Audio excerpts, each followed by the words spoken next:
Okay, so now let's check out the sequencer. I'm going to switch to sequencer mode. And we have something new over here. We have individual note values for each of the steps of the sequence.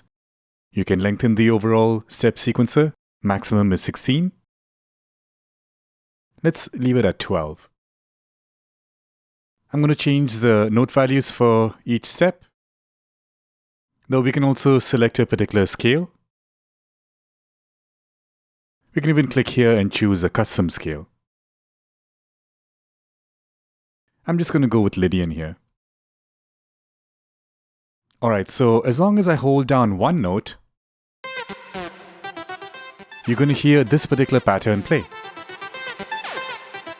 Now let me reset all these other things that I did from before. Reset the slide, gate length, trigger probability, octave, as well as velocity.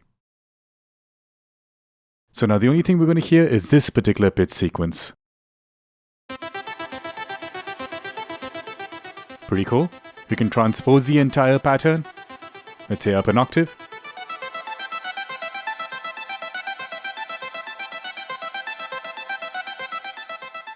Now let's talk about randomization.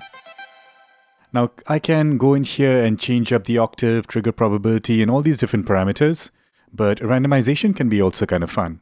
So let's randomize the octave.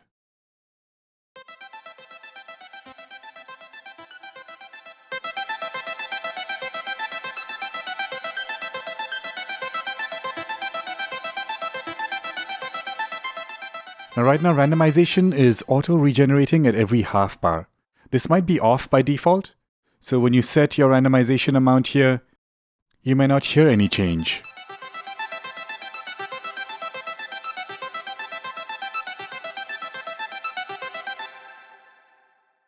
Now currently it's using the slightly grayed out pattern, and if I hit apply, we will see that being active.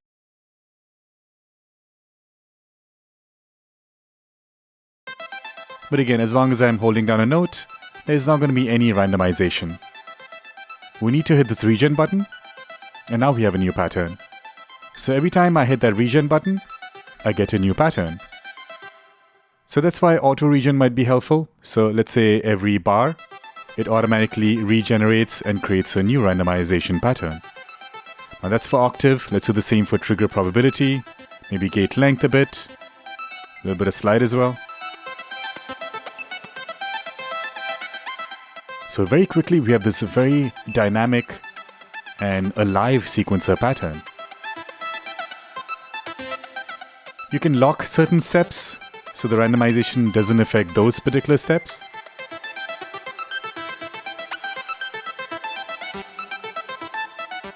Now here's something very cool. Right now you notice that all these different features are running together, but we have this clock division option for each of these different features.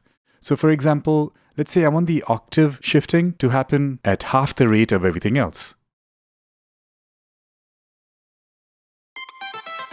So you can see how the octave step is running a bit behind.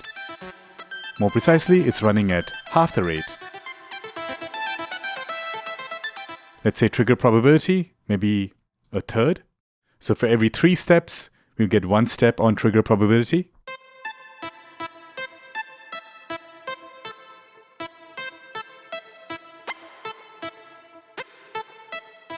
Very different pattern we're getting now. And to take this whole concept a step further, we can turn on polyrhythm. So once polyrhythm is active, every lane here can be set to its own particular length.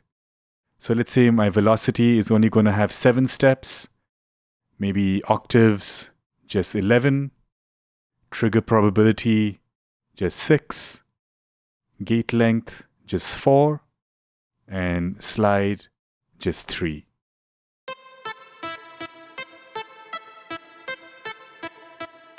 You can choose when they all will realign. Again, it's set to off right now, so they just keep doing their own thing. But we can say after every bar, it should all realign back together.